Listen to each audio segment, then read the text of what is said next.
I'ma blow up. Yeah.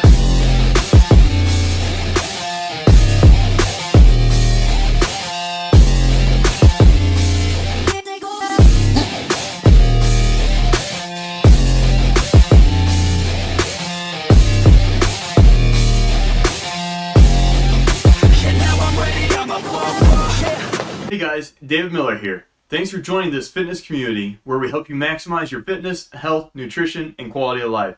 If you're new here, make sure to click on that subscribe button. Lastly, any links that are mentioned will be in the description box below. Without further ado, let's jump to it. Okay, so we got our battle ropes, right? These are excellent for getting a high intensity interval training session in, or you stack it up with some other exercises. Do another video on that later on, but this is really all you need, you know, if you're wanting to do upper body high intensity interval training, HIIT training, right? So this is a 30-pound rope. I honestly don't remember how much I got it for. I've had it for a while. Recently sold another one because I had two of them, didn't need it, and I think I bought it for maybe 40, 50, 60 bucks. So pretty inexpensive. They last a long time, especially if you're doing it on a smooth surface. So you got some tile here, if you got concrete, whatever, as long as it's a smooth surface, it should last you quite a while. This one, I don't know, there's different types of rope that they're made out of, different materials. So you got your like nylon, you got your regular like cotton fiber, fiberglass, whatever they are. So be aware of what kind of brand you're getting. It's worth it to get a more expensive one just so it lasts you longer, right? It's better to get one good one that lasts you a long time than several inefficient ones that you have to keep getting, repeatedly over time. So this is really good for, like I said, upper body cardiovascular, short and sweet HIIT training. That's a good thing about it. The other good thing about HIIT training is that you're increasing the efficiency of your mitochondria, so you're getting more bang for your buck. In that instance, if you're burning calories at that moment, you're increasing your body's efficiency and ability to bring in oxygen and get to the tissues, and so you're also going to get it later on because your body's trying to get that process going, right? It's trying to adapt to this higher intensity, right?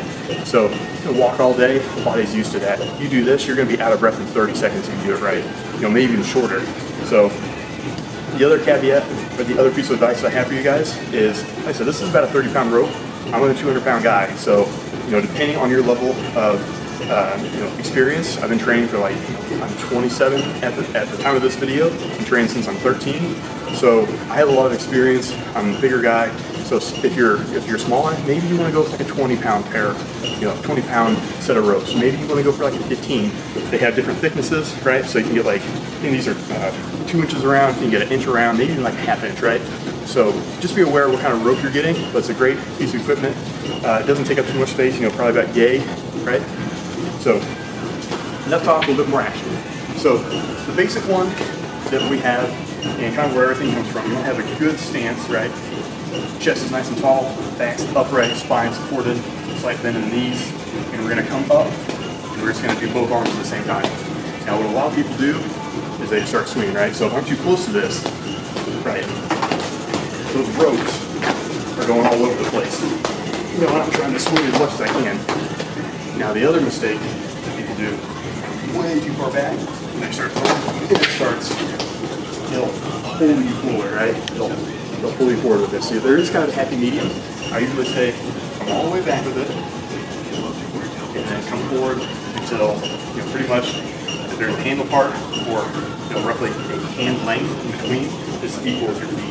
And then you're good to go. That way it's not too short, you're not getting the right momentum, the right movement with it. It's not so far back that it's going to pull you forward. So that first one we're doing, we're going to come up to about cheek level.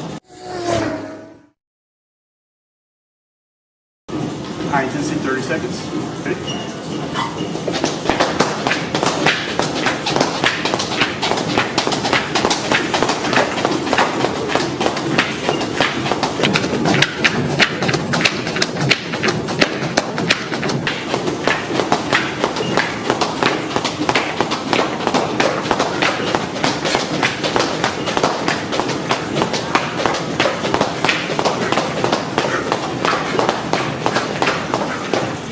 Okay, so that would be like one round, right?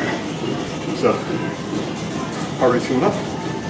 The other option we can do, you can switch it up every round. You do the same thing, do 30 seconds on, wait till your heart rate comes back down, however you want to do it. I would recommend waiting until your heart rate comes back down to more of a resting. That way you can crank the intensity nice and high, right? Because otherwise, it's just regular conditioning. So.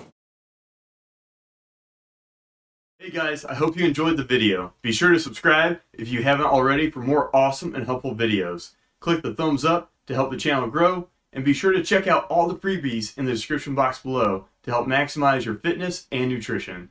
Until next time, stay happy, healthy, and enjoy life to the fullest. This is David Miller. Out.